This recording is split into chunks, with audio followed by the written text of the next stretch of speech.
And now moving ahead, viewers, President Draupadi Murmu has approved an increase in the strength of the Supreme Court judges. The sanctioned strength has been raised from 34 to 38 now, excluding the Chief Justice of India.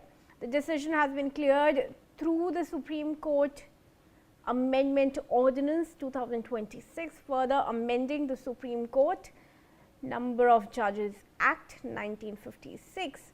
The move is aimed at improving judicial capacity and reducing case dependency in the apex court. Big news there coming in. President Draupadi Murmu approving the hike in the number of the judges in the Supreme Court to 38 now.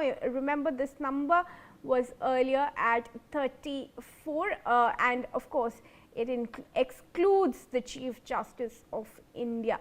Let's go across to Manohar Kesri, my colleague joining me on that. Manohar, supreme court के लिए एक बड़ा decision है आज president Draupadi Murmu ने जो approve किया है. The number of judges will finally be approved. Number has been increased to 38. How significant is this going to be for the judiciary in deciding the cases?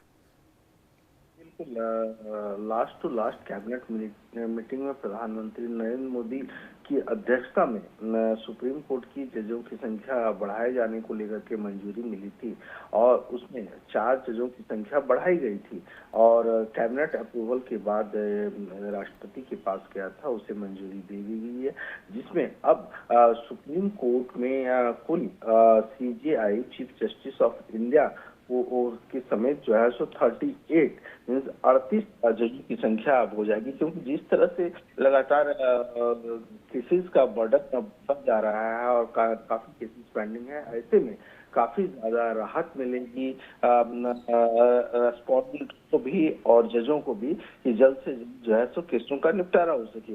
इसी मद्देनजर कानून मंत्री अर्जुन राम मेघवाल ने एक्स पोस्ट पे ये जानकारी दी है कि प्रेसिडेंट ऑफ इंडिया ने जजों की संख्या बढ़ाने को लेकर के हरी झंडी दिखा दी है.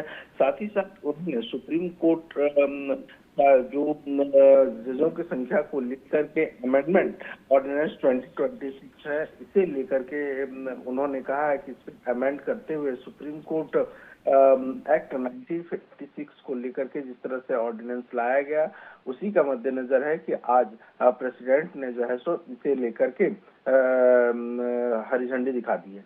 जी. All right, thank you Manohar for joining us with those updates. And